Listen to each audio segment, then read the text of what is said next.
All right, what is going on, YouTube? Welcome back to the channel and welcome to another beautiful day here in Spokane, Washington. I'm going to look at a new car, or another car. I've already checked this car out once. It was at nighttime though. Couldn't really see much. So today we are going to take this truck, drop it off, pick up the new car, and he's actually letting me bring it home and just inspect it over. I don't mean to confuse you guys because if I do end up buying this car, the car reveal video will be out before this video. The car we're looking at today is a 2003 Mitsubishi Evo 8. I already have Evo 10 and I kind of want an 8 or 9. So exactly what this video is going to be, I'm going to kind of walk you through on the things I go over when looking to buy a car like this. It's a high performance car. There's going to be certain stuff that I want to check over on the car before I spend a bunch of money on it. I feel like it's not really like an average car. Say if when I go to buy my truck, the truck I'm driving right now, there's a lot of things that I won't look over that I have to look over on, say, an Evo or a GTR or STI, something like that. You know what I'm saying? Oh, damn. What is that thing? Oh my goodness. In the wild? Evo 8 in the wild. Well, this is the car, guys. Got saying it's a 03 Evo 8. Let's take this thing home, see what's up with it. All right, I hope you guys can hear me fine. So we got the car, we picked it up. As I'm driving it home, I'm just gonna check over the typical things. Make sure, you know, it's not dying at stoplights. Make sure the brakes are working fine. Make sure the tranny shift's fine. The clutch was working smooth. Just the typical car stuff when you're going to look at a car. Nothing crazy. We just want to make sure the thing drives good.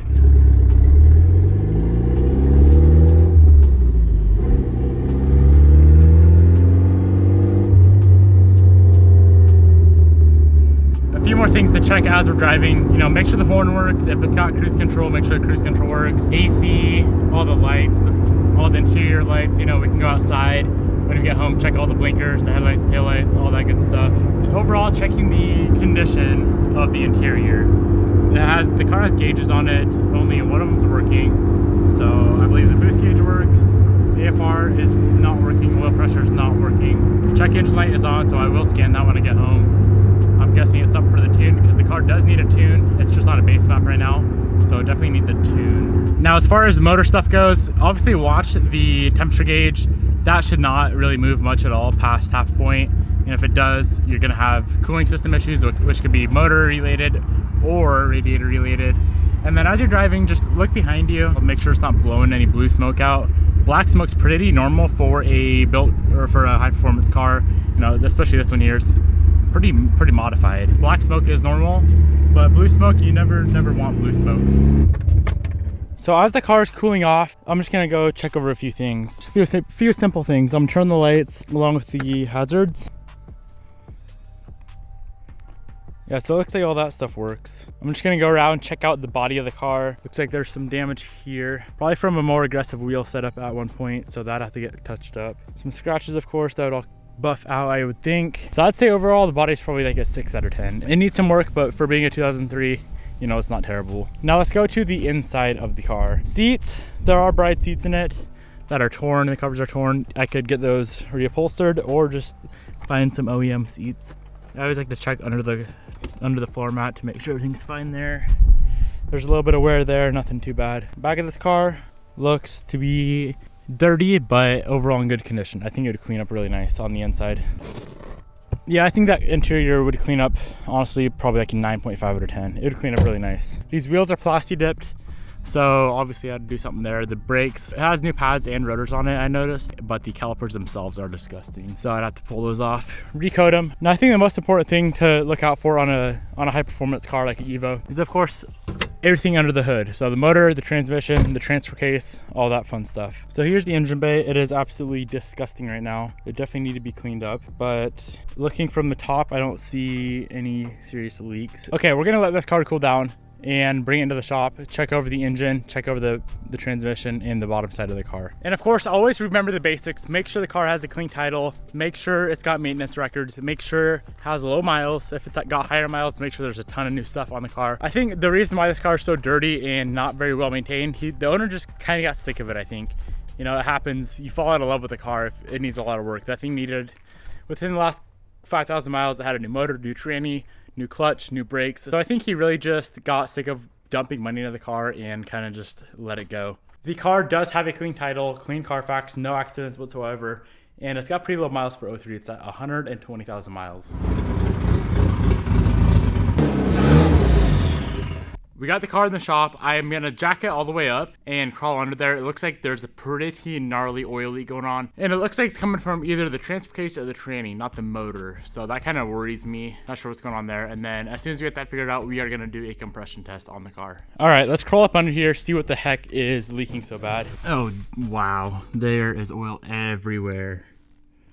Everywhere. Honestly, there's so much oil that I will not be able to tell what is leaking for a good while. I'd have to clean it up and watch under the car. Like, it's so bad towards to the back of the car though. So that obviously is not good. So now that we know there's some serious oil leakage going on, it kind of makes me think I would have to either pull the transfer case or the tranny, or potentially both, or maybe all three, the motor as well, because it's so wet down there. I don't really know what's going on. Looking up here, there's just a lot of weird stuff going on, honestly. This intake just flopping around. That's not how it should be, of course. We're now going to check over the fluids. So radiator or the coolant, we're going to check the engine oil. We can't check the tranny or transfer case because there's no dipstick. You'd pretty much have to drain it all out and refill it. And then we still need to scan that check engine light. So the check engine light we are getting, hopefully not too many. Overboost, okay, overboost. Yeah, well, that's only from the car not being tuned. It's just on a base map, which shouldn't really be overboosting on the base map. The next thing we're gonna do, and probably the final thing, is the compression check. So I'm gonna take this spark plug cover off, pull the spark plugs out, do a compression check. I know a lot of you guys probably watching this video, if you're looking to buy a high performance car, you're not gonna be able to do a compression check at home yourself. So 100% every single time you buy one of these cars, you need to have it done. You bring it to a shop if you can't do it yourself. It will save you so much money in the long run.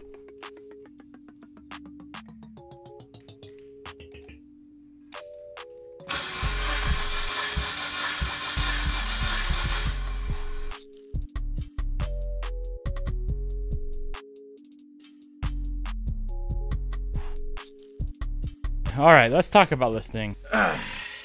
Okay, guys, so I know Blue Book on this car is around $12,000–$13,000. This thing, with me doing all the work myself, not having a shop, not paying a shop to do anything except for body work on the car, we're looking at probably $5,000 to $6,000-ish. It's gonna need caliper paint. I actually have a list. So here's what we're looking at with this particular car. Exhaust, it doesn't have cat back on it. It's just open dump down pipe. $500. Needs new seats, $500. A tune, $500. Miscellaneous interior parts. There's some burnt out LEDs in there. There's a few missing trim pieces, $50. Repaint the calipers, $50. Needs an alignment pretty bad. I noticed that when I was driving. That's about $60. AC doesn't work. If it just needs recharged, that's $40. Body work, I put down $1,500. It needs an intake, which is $200. Needs a front grille. That one's all destroyed. That's, I would guess, about $100. Motor and tranny pull I put down just because there's so much oil leaking. I'm not really sure what's going on with this car. And I just put down 50 hours, which translates over to a lot of money. I would guess, I don't know, it's hard to put a price on time, but the price of pulling the motor and tranny with all the new seals and everything, you're probably looking at $1,000-ish, let's say, just for new seals on whatever's leaking. You never know. I could have to tear into the whole motor or the whole tranny or whole transfer case. You never really know until you get everything cleaned up and figured out. Compression check on the car was good. I think compression check was good. The oil level was still good. I think the motor's healthy. It just needs some love. Like, this whole car just needs a lot of love, but I think it'd be a really good project car. If you guys are looking at a car for yourself and you came across this one, 150 times out of 100, I would tell you guys to pass unless you're getting it for like $3,000. But being myself and me loving, it's actually the seller that was calling me. Me being able to do all the work myself, I would save a lot of money doing it myself. If one of you guys buy this car and you're not that mechanically inclined, you just want a good daily driver, reliable daily driver, you'd probably dump $15,000 to $20,000 into this thing until it's like good to go. But I would save so much money doing it myself. I'm gonna call the seller back. Yo, I missed your call. Yeah, what's up? Just working on your whip. Oh, did you do the compression test yet? Yeah, compression seems fine. I checked the oil levels. I mean, it's low, but it's obviously from that leak. Anyways, as I was saying before that phone call, I would probably buy this car if I can get it, let's say 5 to 6K under Blue Book value, or under market value, my bad. If I can get it for a good deal and I can, you know, spend the time, fix it up, make it how I want it, and have a nice little car, nice little Evo 8 with low miles. It's already got a built motor, which I don't like, but I mean, I don't mind it, I guess. I would prefer to build it myself, honestly, because looking over this thing, that's why I don't go to shops. If I can get this car for a good price, I'll definitely pick it up. I'm sure you guys already know if I bought it or not, because the video previously to this one would be the car reveal. But yeah, I'm gonna end this video here, guys. Really hope it helped you out a little bit. I feel like I could have structured it a lot better, but it's kind of a last minute thing. Maybe if you guys want like a super detailed structured, like a car, what would you call, like a car pre-purchased inspection video, let me know. I can surely do that for you guys. I can go check out another car, take the camera along with me, and literally show you guys like a checklist of everything you guys need to do or look at. So yeah, if you guys enjoyed the video, hit that thumbs up button down below. Thank you so much for watching, and I'll catch you in the next video.